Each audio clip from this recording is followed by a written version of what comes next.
Welcome to Listen English to Learn.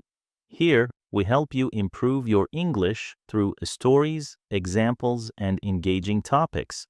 If you love learning in a natural and enjoyable way, this channel is for you. Don't forget to subscribe and turn on notifications to join us on this exciting journey.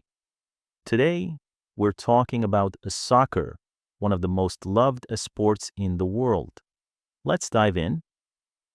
Soccer, or football as it's called in most parts of the world, is more than just a game. It's a global language that connects millions of people. No matter where you go, you'll find someone who's passionate about the sport. From the streets of Rio de Janeiro to the professional stadiums of Europe, soccer is everywhere. Let's start with why soccer is so popular. First, it's a simple game. All you need is a ball.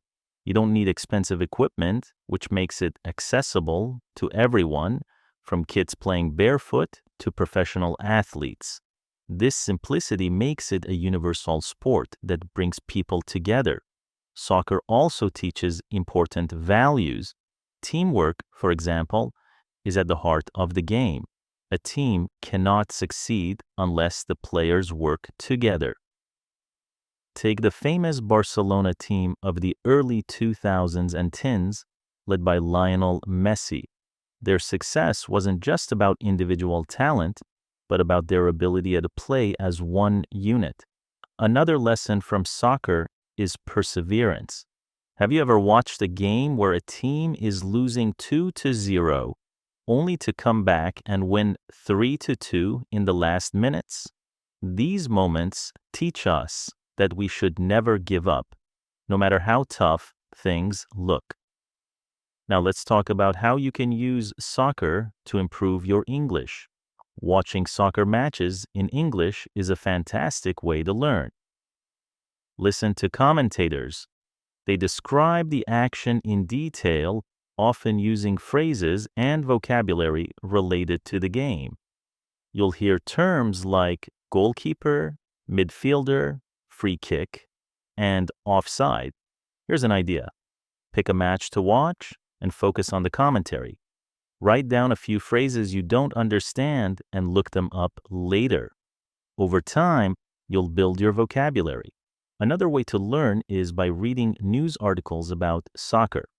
Websites like ESPN or BBC Sport cover matches, player interviews, and analyses.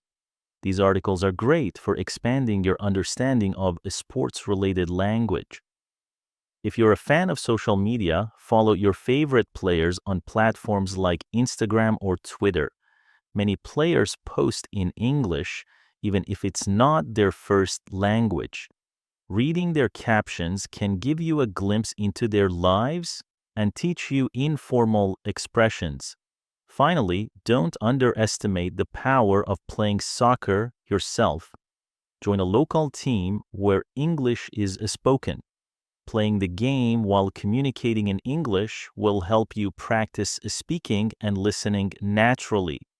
For example, phrases like pass the ball or I'm open are common on the field. Soccer can also inspire great conversations. Have you ever debated with friends about who's better, Messi or Ronaldo? These discussions are fun and improve your ability to express opinions in English. Questions for interaction. Who's your favorite soccer player and why? Have you ever watched a soccer match in English? How did it help your learning? What's one word or phrase you've learned from soccer commentary? Write your answers in the comments. I'd love to hear your experiences. Soccer isn't just a sport. It's a tool for learning and connecting with people worldwide. By watching matches, reading about the game, and playing it, you can improve your English naturally. Thanks for joining me today. Don't forget to subscribe and turn on notifications so you don't miss the next episode. Next time, we'll explore how homes reflect culture and language. See you soon.